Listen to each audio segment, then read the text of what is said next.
Black women, just because you're dating a white man, that does not mean anything. A man is a man, okay? No matter where you go, no matter the race, no matter the color, no matter the whatever, okay? Yep, I second that. A man is a man. Because whenever I made this video about black women with horrible experience dating white men and all of that, some people are always quick to jump into the comments to say, oh, black men did this, oh, black men did that, oh, black men, black men, black men.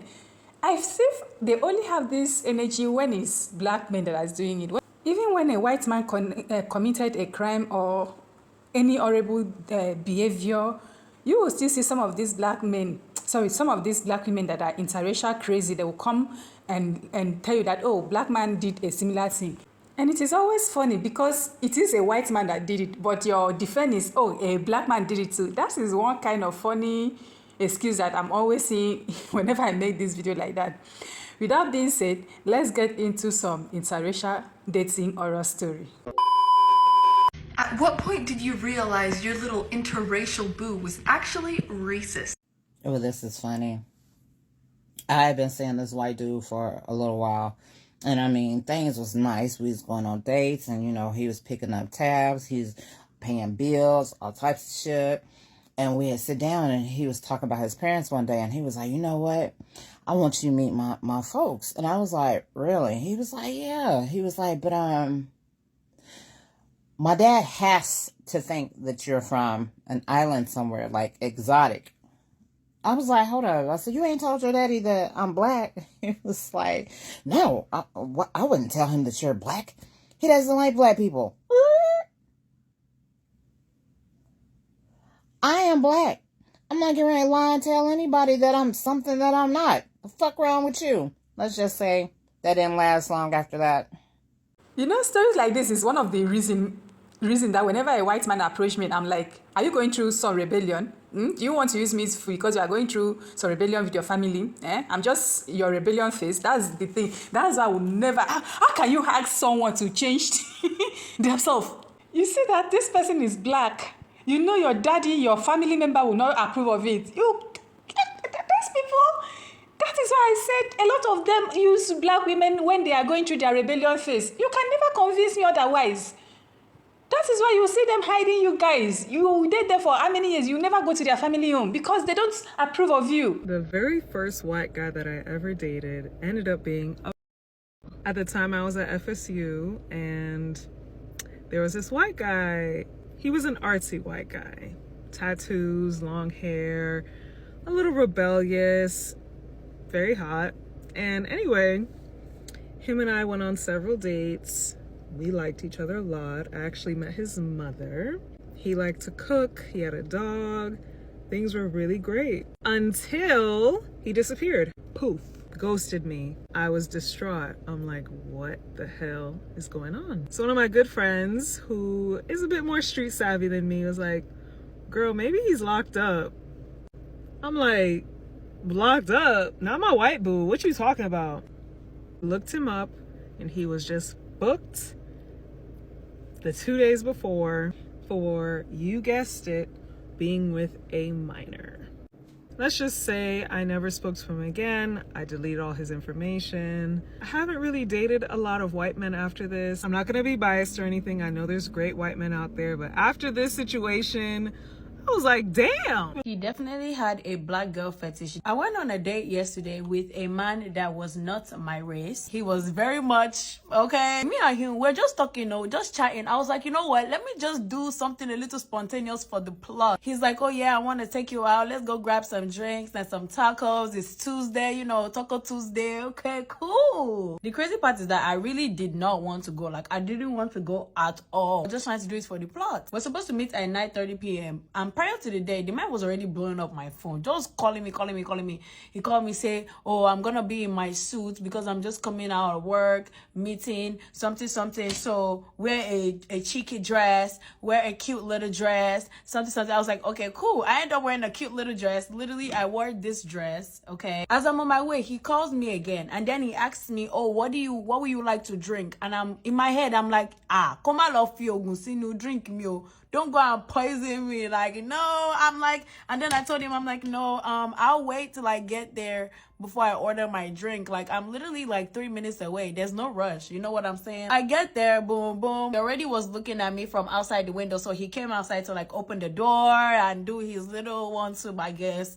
So I was just like, okay, cool, cool, cool. That did not impress me. That's normal. I'm sorry. That's the bare minimum. Get there, order my espresso martini. He's already done with his own espresso martini. And I'm like, oh my gosh, like you just got here. At first, he's a vibe. But then after like maybe like 10, maybe 20 minutes, he starts with the sexual talk. Oh my God. I just met you, bro. So I'm just like, okay, you're funny. You know, I'm already getting uncomfortable, so I'm already looking at the time. Like, all right, cool. I'm about to figure out a little escape plan. He's reaching for my hand / my thighs, and I'm just like, I don't know if you're trying to be romantic because you already started talking of all this sexual nonsense. Because he was like, oh, I'm the type of person I feel like, oh, I need to taste before I, get into a relationship. Hey! Like, no, sir. That ain't what we doing over here. I actually tell him, I'm like, okay, I don't think this is what we should be talking about on the first date. Especially because, like, I just met you for real.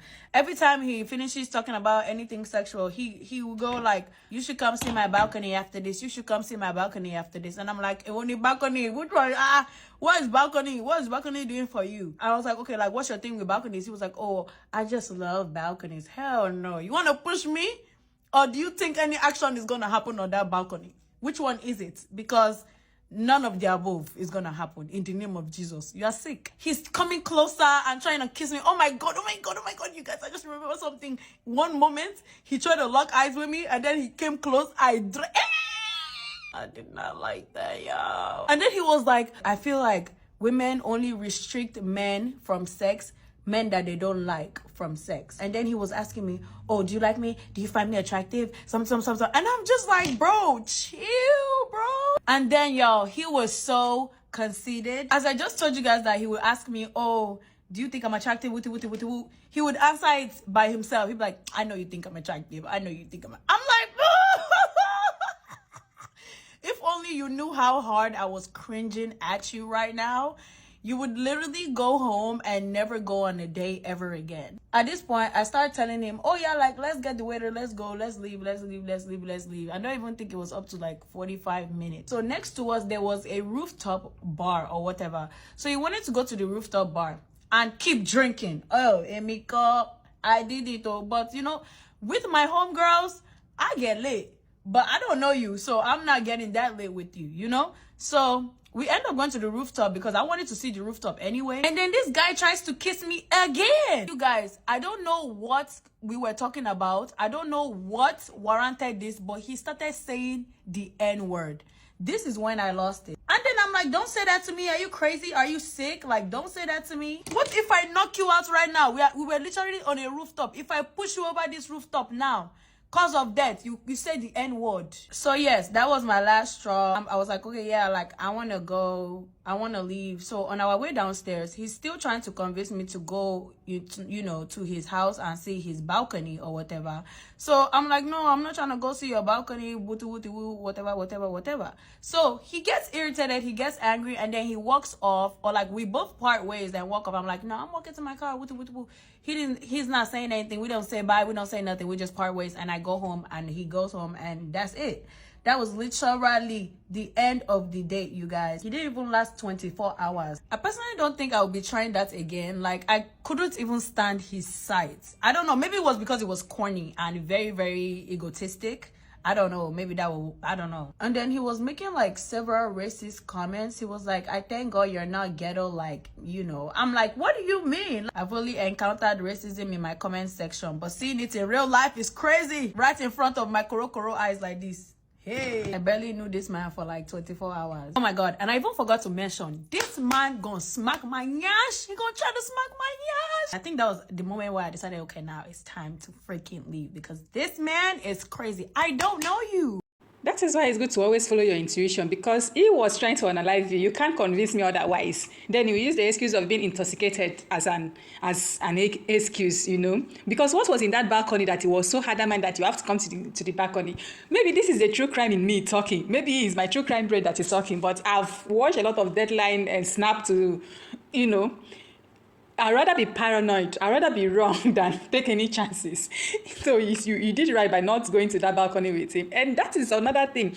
These people did not see black women as a human being. They see us as an object of their sexual fantasy. And also, that is when you see them show you their true character. Whenever you don't give them what they want. The racist is always at the back. It's just a matter of time. Just hold on. They will show you who they truly are. So I'm coming back from a date, and y'all would not believe what happened. This is part 2 of how traumatizing it is to date a white man as a black woman. We went to the bar that's literally around the corner from my house. I've been there multiple times. We walk in, the bouncer looks at this dude's ID for a split second and gives it back to him. I give the guy my ID, he looks at it, and he puts it through the fucking machine to scan me, to like scan my ID and scan my identification. So as me and this dude walks over to the bar, I was like, oh, it's funny how he, you know, scanned the ninja's ID.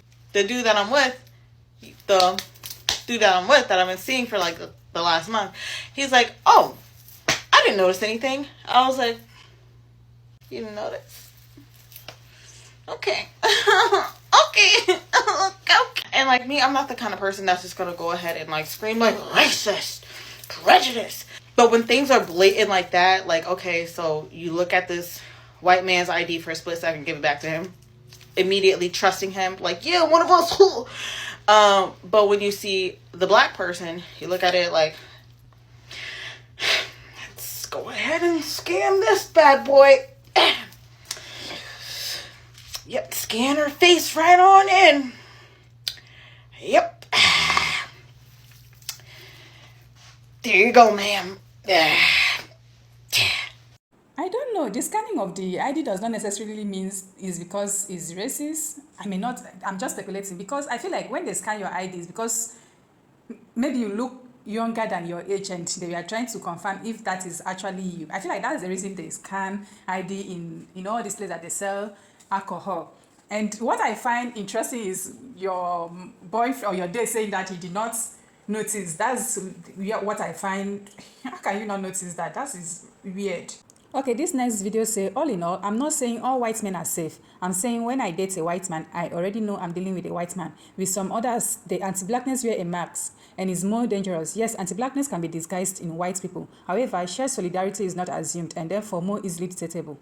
So this other video was a very nuanced conversation that I think is very necessary, especially for black women that want to date outside of their race. So that's why I'm bringing it. It's not an oral dating story per se, but I think it's important. If I had to date outside of my race, I would date a white man before I dated a Hispanic or an Asian man. Here's why. Now, what made me think of this is obviously the Kenny and Janae situation, but I really want to talk about internalized hate within Hispanic communities. Mind you, the majority of them, especially Dominicans, are of African descent. However, they don't see themselves that way, and they don't see the people that they date that way either. Now, I don't want to just, get on Hispanic men. And of course, this is not all people. Like, don't be dense and assume that I'm talking about every Hispanic or every Asian person. That would be harmful and also would be incorrect. However, what I'm saying is a lot of them can date you and still feel like in some way that they're better than you because they're lighter than you. Or a lot of them will be like, that whole, I'm not black, I'm Dominican. It's really anything that they can say they are that is not black.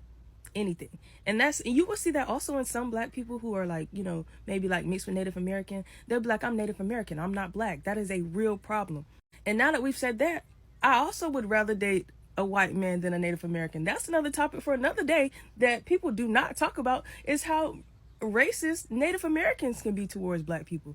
And some people might say that's not racism because they're a minority group and they don't hold like power per se. So stay prejudiced if that makes you feel better. However, with white men, they know they're white. They're not trying to pretend to be anything else. They already stand at a point of privilege and they already know that we're crossing a racial barrier here. There's no question of like, we're not the same. However, it is this kind of delusion of people who interracially date, especially if it's a black and a Hispanic or Asian or Native American dynamic. There's this idea that you start formulating in your head that because we have this proximity, we have these kind of shared ethnic traumas. They're not really shared, and also they're not the same. And another thing is that that does not mean that they have solidarity towards black struggles. I took a race, class, and gender philosophy course in college, and my main thing is that I feel like there's a hierarchy of oppression. And I think those hierarchies are kind of formed by other people trying to elevate themselves by pushing other people down. That is a really interesting conversation for us to have, because if you really want to date outside of your race, I feel like if that is what you want, you rather go for the white, because you know what you can expect from that. You know you can expect racism. But if you are going for other men of color, you expect racism, prejudice, and what is it called? Anti-blackness, everything.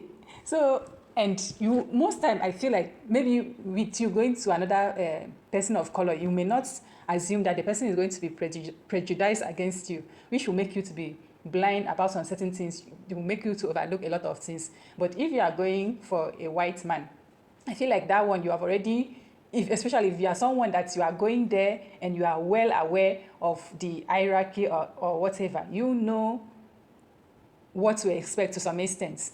But if you are going for a person of color, you would think that, okay, this person is a minority like me, so your guard is going to be down. Anywho, I saw all of this to say, if you're a black woman and you want to expand your option outside of the black race, go for it if that is what you truly want. But don't let your guard down because the person is not a black man. If anything, that is when you should be more focused. That is when you should be more, your vetting process should be more higher than black man, because with black man, you can only expect the patriarchy and sometimes the colorism that is in a black community. But if you are stepping outside of the black community, that is coming with another entire different, things that you need to look out for. So I said all of this to say, go where you want to, expand your option if that is what you want. But don't let your guard down if the man is white or if the man is Asian or Hispanic. If anything, that's when you should raise your guard up. Let me know what you think about this video. Have you been in any interracial relationship, interracial dating? What was your experience? Let's talk in the comment section. Share your thoughts and opinion down in the comment section. Give this video a like, share it with your friends or family, people that you want to have this conversation with. Subscribe if you have not, and I'll talk to you in my next video. Thanks for watching. Bye.